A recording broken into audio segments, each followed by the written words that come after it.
ഹിന്ദു രാഷ്ട്രീയം കേരളത്തിൽ ഉണ്ടാകണമെന്ന വർഗീയ പരാമർശവുമായി ബി.ജെ.പി. നേതാവ് ബി. ഗോപാലകൃഷ്ണൻ. കേരളത്തിൽ വികസനം വേണമെങ്കിൽ ഹിന്ദു രാഷ്ട്രീയം വേണം. 50 വർഷമായി ഹിന്ദു എം.എൽ.എ. ഗുരുവായൂരിൽ ഇല്ലെന്ന പരാമർശവും ഗോപാലകൃഷ്ണൻ ആവർത്തിച്ചു.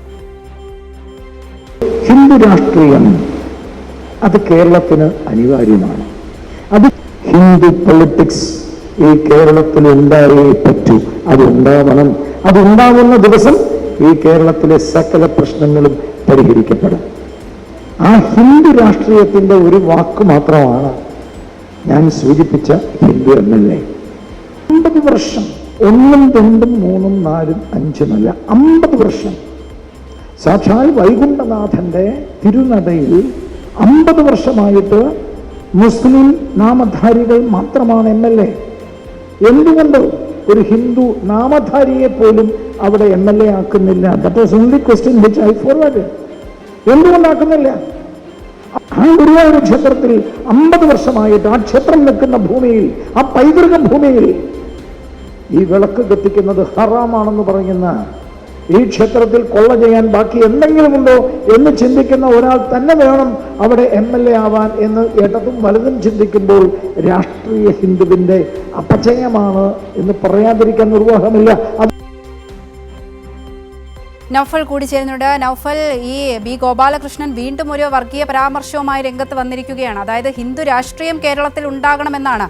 മനസ്സിലാക്കുകയാണെങ്കിൽ ഹിന്ദു രാഷ്ട്രീയം വരികയാണെങ്കിൽ ഹിന്ദു രാഷ്ട്രം വേണമെന്നാണ് അതിൽ നിന്ന് അദ്ദേഹത്തിൻ്റെ വാക്കുകളിൽ നിന്ന് മനസ്സിലാക്കേണ്ടത്. അതോടൊപ്പം തന്നെ നമ്മൾ കഴിഞ്ഞ മാസങ്ങളിലൊക്കെ കണ്ടതാണ്, ഈ ഗുരുവായൂരിൽ ഒരു ബോർഡ് പ്രത്യക്ഷപ്പെട്ടിരുന്നു. അവിടുത്തെ മുസ്ലിം എം.എൽ.എമാരുടെ പേരുകളൊക്കെ പരാമർശിച്ചുകൊണ്ട് ഇതിനൊരു മാറ്റം വേണമെന്ന് പറഞ്ഞുകൊണ്ടും ഗോപാലകൃഷ്ണൻ ഒരു ഫ്ലെക്സ് ബോർഡൊക്കെ വച്ചിരുന്നു. അതിനുശേഷം ഇപ്പോൾ വീണ്ടും ഒരു വർഗീയ പരാമർശവുമായി എത്തിയിരിക്കുകയാണ്. വന്തിക, ഇന്ന് തിരുവനന്തപുരത്ത് നടന്ന ഹിന്ദു മഹാസമ്മേളനത്തിലായിരുന്നു ബി. ഗോപാലകൃഷ്ണന്റെ ഭാഗത്തു നിന്ന് ഇത്തരമൊരു പ്രഖ്യാപനം അല്ലെങ്കിൽ ഇത്തരമൊരു സംസാരം ഉണ്ടാകുന്നത്. കേരളം വികസനം ഉണ്ടാകണമെങ്കിൽ ഒരു ഹിന്ദുത്വ സംസ്ഥാനമായി മാറണം, ഹിന്ദുത്വ ഭൂരിപക്ഷമായി മാറണമെന്ന ഇദ്ദേഹം 2-3 ആഴ്ച മുമ്പ് ഇത് തിരഞ്ഞെടുപ്പ് കാലത്ത് ആവർത്തിച്ചത് തന്നെയാണ് ഇന്ന് വീണ്ടും തിരുവനന്തപുരത്തും ആവർത്തിച്ചത്. കേരളത്തിൽ പ്രത്യേകിച്ച് ഗുരുവായൂരിൽ അതൊരു ക്ഷേത്ര നഗരമാണ്. അവിടെ ഒരു മുസ്ലിം എം.എൽ.എ. ആണ് കഴിഞ്ഞ കാലങ്ങളിൽ, എത്രയോ കാലങ്ങളായി 50 വർഷമായി ഭരിക്കുന്നത്. അതുകൊണ്ട് തന്നെ അവർ പ്രത്യേകിച്ച് എടുത്തു പറഞ്ഞത് അവിടെ കൊള്ള നടക്കുന്നതാണ് അവരുടെ ലക്ഷ്യമെന്ന് പോലും പറയുന്ന രീതിയിലേക്ക്, അത്ര അപജയത്തിലേക്ക് അദ്ദേഹത്തിന്റെ പ്രസ്താവനകൾ മാറി എന്നുള്ളത് തന്നെയാണ്.